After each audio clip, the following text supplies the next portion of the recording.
Another one. I'm Jordan Griffith with the ASUN Conference. This is another season in review, this time for the Men's Lacrosse League for the first season since 2014. It was a season to remember, one that had incredible postseason action. But let's see how we got there. Let's start this review off in the North with Detroit Mercy. Mercy was able to snag their wins over VMI and Cleveland State this year, but most importantly, both wins coming at home in Michigan. The Cleveland State victory wasn't just any ordinary win, as they climbed back time after time to win 13-12 over the Vikings on Senior Day. There's no doubt that iron sharpened iron this year, with Detroit Mercy playing lacrosse powerhouses Ohio State, Michigan, and Notre Dame, with the Buckeyes finishing as a top 16 team in the national tournament this season. Brett Erskine was a tank this season, hitting the 20-plus goal mark along with 8 assists and 22 ground balls. Luke Magic and Aiden Bishop also chipped in with 13 and 10 goals respectively. Now it's time to peer at the Cleveland State Vikings. Simply put, when Cleveland State won, they put up impressive scores, with wins over Canisius, Hampton, and VMI averaging nearly 18 goals per game in those wins. The high-scoring offensive performances were buoyed by the outstanding play from freshman Gannon Matthews, who took home the 2022 ASUN Freshman of the Year award along with a first-team All-ASUN spot. Matthews had a well-rounded season, totaling 19 scores along with 15 assists. Fellow freshman Amari Austin also garnered freshman team honors. A bright future ahead for the Cleveland State Vikings in the ASUN. Now over to the Bellarmine Knights. The story of the Knights this year was inches, not feet, collecting 4 ASUN defeats this year by a combined 7-goal separation. That was also the theme in the ASUN Championship, nearly defeating the regular season ASUN champs in the Utah Utes. The Knights were highlighted well in the postseason with 7 awards and recognitions, headlined by defender John Robbins and midfielder Benny O'Rourke. The good news didn't stop for Robbins after his Bellarmine career, after he was selected 28th overall in the Premier Lacrosse League, drafted by the Archers. Bellarmine also had 2 players in the top 5 in multiple categories in the ASUN, with keeper J.C. Higginbotham landing 3rd in saves and 5th in goals against per game. Kyle Plaisted also had his fair share of successes, finishing 2nd in assists and 5th in points on the season. Now we take to the skies to get the bird's eye view of the Air Force Falcons. The Falcons made a mark in their first ASUN season, finishing above 500 with an 8-7 overall record, with some extraordinary individual accomplishments.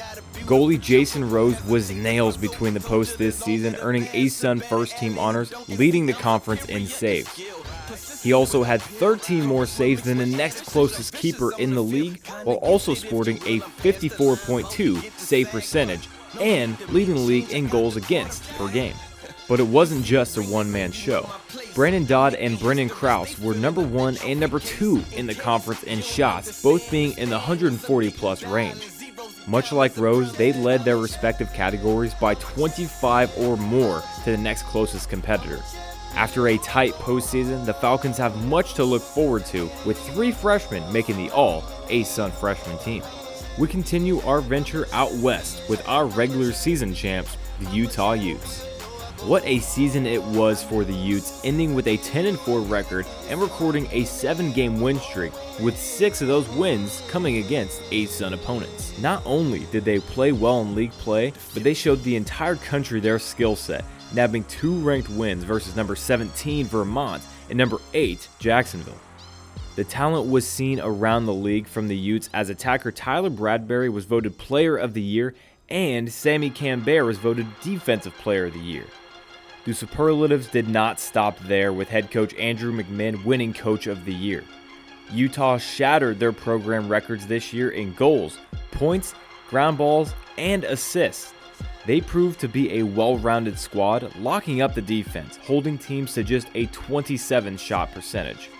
Not only were the Utes atop the ASUN in scoring per game and scoring defense, but they were top 25 nationally in both of those categories as well. That brings us to our champions, the Robert Morris Colonials. Go Bobby Moe had a clear identity all year long: push the pace and score. They led the local circuit with 207 goals on the year, with compliments from their ASUN leading 130 assists.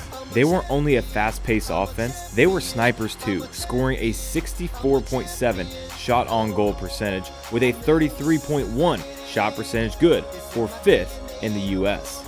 The postseason treated the Colonials well, with Jake Boudreau winning Midfielder of the Year paired with the tournament MVP and attacker Corson Keeley getting a first-team ASUN spot. Second-team All-ASUN member Taggart Clark finished the year top 25 in shot percentage and goals per game to help bolster the RMU offense. Conference championships are where stories are written, and the RMU story began with adversity. In the ASUN title game, Utah jumped out big early, with the Colonials going down 7-4 at the end of the first quarter. As soon as it looked like Utah would pull away, Robert Morris answered. That continued into overtime, with Elliot Holden scoring the game-winning goal to send RMU to the NCAA tournament. The second-seeded Colonials upset the number 1 seeded Utah Utes to play Delaware in the national tourney. A 10-6 season for RMU leaves a golden legacy from the 2022 men's lacrosse season. And what an incredible season it was. For the first one since 2014, I can say with certainty it was worth the wait. Make sure to follow us on all of our social media at ASUN Sports on Twitter, Facebook, and Instagram. I'm Jordan Griffith with the ASUN Conference. We'll see you soon.